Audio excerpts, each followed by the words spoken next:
भोलेनाथ जी ने एक रामायण लिखी। और कैसी रामायण लिखी? भोलेनाथ जी ने जो रामायण लिखी उसमें 1 करोड़ श्लोक लिखे। कितने? 3 भाग में बांट दो, देवता, मानव और दैत्य। भोलेनाथ जी बोले बिल्कुल ले जाओ, मुझे जरूरत भी नहीं है। लो, तीनों में बांटा। कैसे बांटा? 1 करोड़ में से 33 लाख 3 जगह डिवाइड कर दिए, 3 जगह बांट दिए। तो कितने बचे बताइए? मेरा ही नहीं लगता, सबका ही मैथ्स कमजोर है। 1 लाख बची। तो देवता हाथ जोड़े, अरे शंभो, अरे प्रभु, आपको क्या आवश्यकता, ये तो संसारी जीवों को इसकी जरूरत है, आप ये भी बांट दो। भोलेनाथ जी बोले लीजिए, ये भी ले लीजिए। 1 लाख में से 33 हजार तीनों में बांट दिए, बचे 1000। फिर से मानव बोले प्रभु इसको भी बांट दो। बोले लो, 33 100 श्लोक बांट दिए, बचे 100। अब फिर दैत्य बोले प्रभु ये भी क्या करोगे, रख के बेकार में अपने पास, इसको भी बांट दो। बोले लो, 33 श्लोक बांट दिए, बचा 1 श्लोक बचा। अब फिर से मानव बोले अरे आप तो शंभो, आप तो भोलेनाथ, ये भी। भोलेनाथ जी बोले अरे भैया सब तो बांट दिया तुम्हें, अब 1 श्लोक कैसे बांटूं? ले आप निकालो रास्ता, कोई कुछ तो रास्ता होगा। बोले हाँ, एक रास्ता है। ये श्लोक अनुष्टुपी छंद का श्लोक था। अनुष्टुपी छंद में 32 अक्षर होते हैं। भोलेनाथ जी बोले लो, 10 10 10, 32 अक्षर में से 10 10 अक्षर बांट दिए, बचे 2। देवता बोले इसको, भोलेनाथ जी बोले खबरदार अब आगे बोले तो। बस इतना हो गया। और सारी रामायण तुम सब अपने पास रखो, मुझे उसकी आवश्यकता नहीं। क्यों? मुझे बस ये 2 अक्षरों का, इन 2 अक्षरों से मेरा काम बन जाए। बोले ठीक है, मत दो, पर बता तो दो क्या है 2 अक्षर। ये 2 अक्षर है रा और मा। ये राम पूरी रामायण का सार है। जिसने राम को पकड़ लिया, समझो उसने पूरी रामायण को पकड़ लिया। जिसने कृष्ण को पकड़ लिया, उसने पूरी भागवत को पकड़ लिया। भागवत सुन के, भागवत पढ़ के, भागवत कह के अगर तुम्हारे मन में, तुम्हारी जीव ने कृष्ण कृष्ण हरे कृष्ण कहना न शुरू किया, तो मतलब अभी भागवत नहीं सुनी है आपने।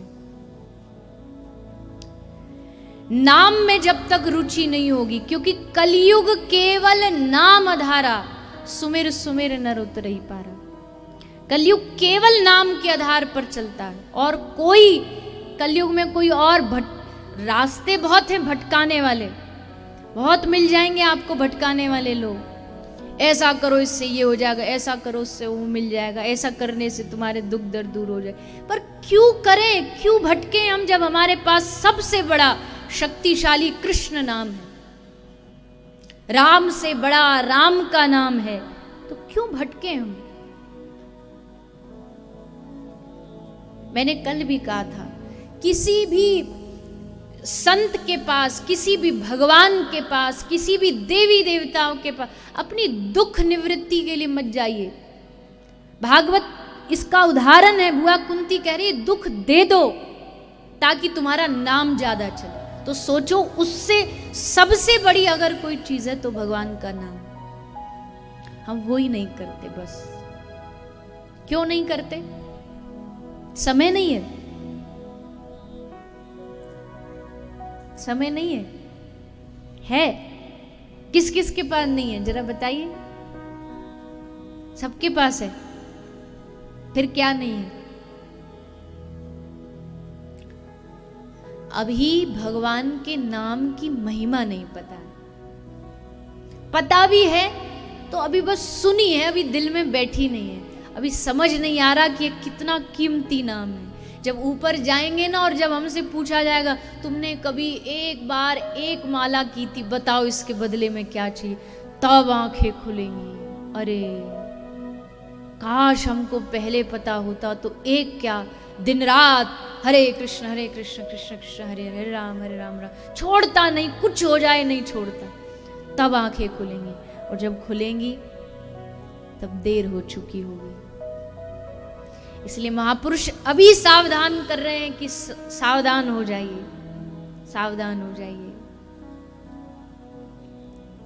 एकमात्र भगवान का नाम स्मरण करिए, नाम जाप, चलते फिरते, खाते पीते, सोते जगते, जब याद आ जाए उसी समय बोलने लग जाइए हरे कृष्ण कृष्ण कृष्ण हरे हरे, या जो गुरु मंत्र है आपका वो।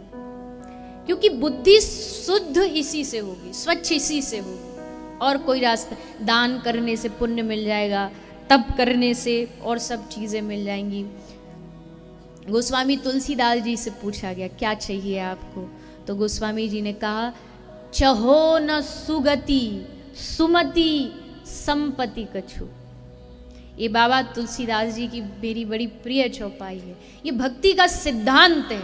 देखो जिसको भक्ति में नहीं जाना है वो तो फिर कुछ भी करो दुनियादारी में, मांगो भटको, यहाँ जाओ, इस देवता से मांगो, उस देवी से मांगो, मांगते रहो बस। पर जिसको भक्ति राज्य में जाना उसको एक चौपाई अपने चित्त में बिठा लेनी चाहिए। गोस्वामी तुलसीदास जी कह रहे हैं चहो न सुगति, सुगति मतलब मोक्ष, अच्छी मुक्ति, अच्छा पद। गोस्वामी तुलसीदास जी कह रहे चहो न सुगति, मुझे मुक्ति नहीं चाहिए, मैं मुक्ति को ठोकर मारता। अच्छा, राम जी ने कहा तो फिर क्या चाहिए?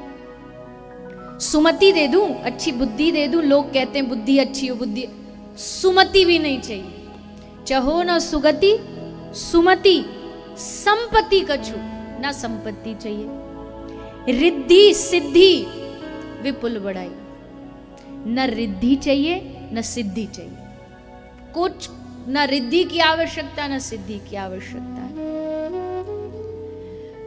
बाबा तुलसीदास जी बड़े महान हैं, इतनी बड़ी बड़ी चीजों को ठोकर मार दिया, ये विपुल बड़ाई भी नहीं चाहिए, ये प्रशंसा भी नहीं चाहिए। रिद्धि सिद्धि विपुल बड़ाई।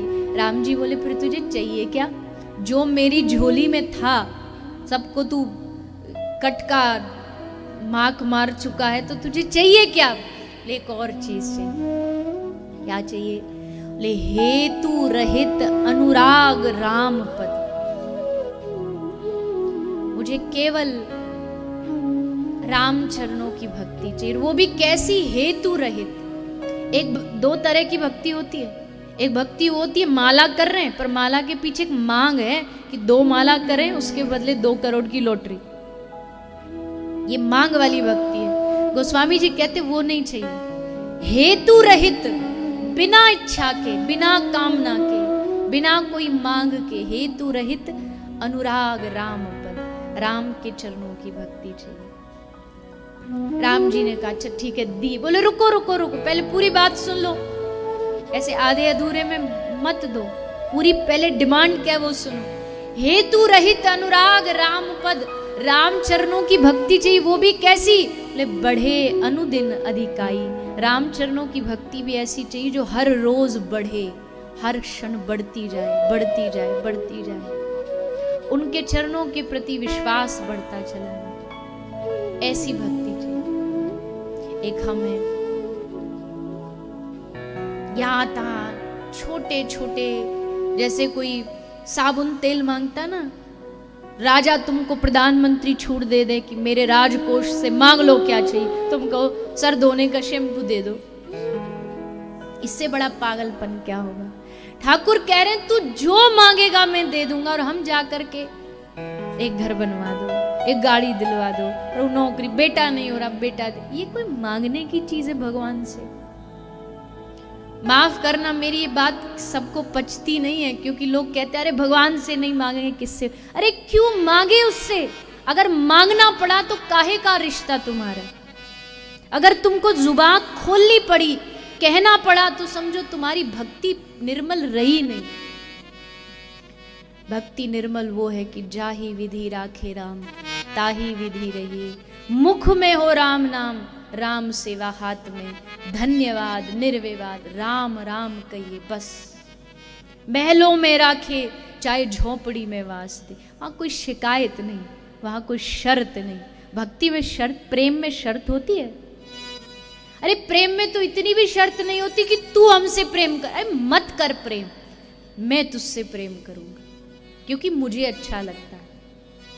वहां शर्त नहीं। हम भगवान के सामने शर्त जाके रखते, भगवान ऐसा करो तो तुम्हारा गिरिराज जी की परिक्रमा दूंगा, अगर नहीं करेंगे तो नहीं दोगे।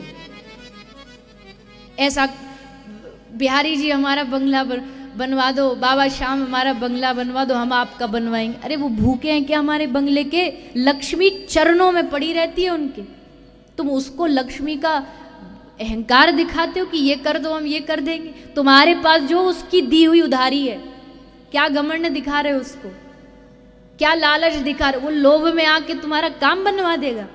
कतई नहीं, कदापि नहीं। भक्ति करनी है, निष्काम करो। निष्काम भक्ति में बड़ा आनंद है।